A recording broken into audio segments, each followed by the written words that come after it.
The Temple of Solomon may have never existed. In Jewish tradition, the Temple of Solomon, or the First Temple, is a central and sacred structure. It is said to have been built in the 10th century BCE under King Solomon, serving as a divine dwelling place and the heart of Jewish worship. According to the Hebrew Bible, this magnificent temple housed the Ark of the Covenant and was a site of pilgrimage and sacrifice until its destruction by the Babylonians in 586 BCE. The biblical description of the temple is vivid and detailed.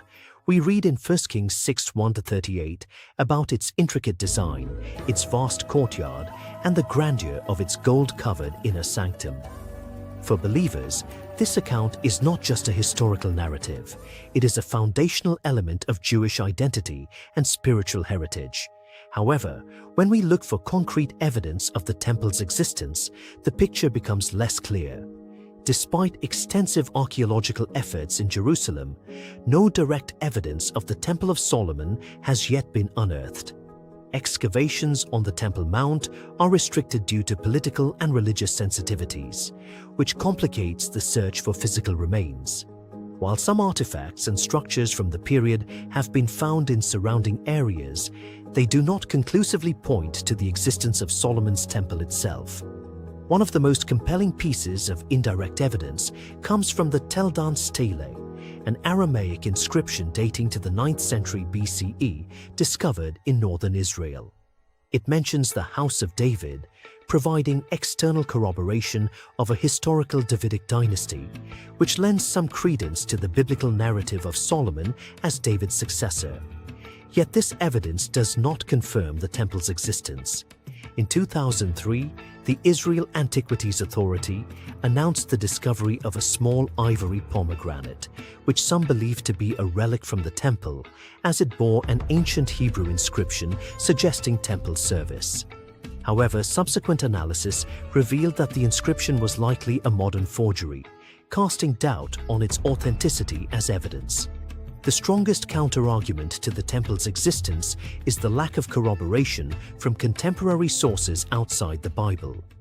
Ancient Near Eastern records, such as the Annals of Egypt or Mesopotamia, do not mention a temple built by Solomon. Proponents of the temple's historicity may argue that the absence of evidence is not evidence of absence.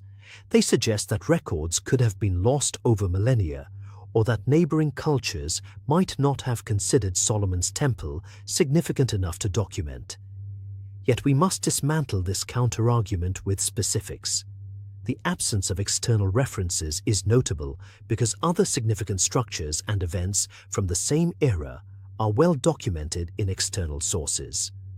For example, the city of Hazor, another major site mentioned in the Bible, appears in Egyptian records. Furthermore, the silence of neighboring cultures could indicate that Solomon's reign and his temple might not have been as grandiose as the biblical account suggests. The conclusion is clear. While the Temple of Solomon holds immense spiritual significance, the lack of direct archaeological evidence and external historical records leads us to conclude that its physical existence is unproven. This does not diminish its symbolic power or its role in Jewish faith, but it does challenge the historical accuracy of its biblical portrayal. If the Temple of Solomon never existed, what does that mean for its sacred legacy? Legacy, legacy, legacy, legacy, legacy, legacy, legacy, legacy.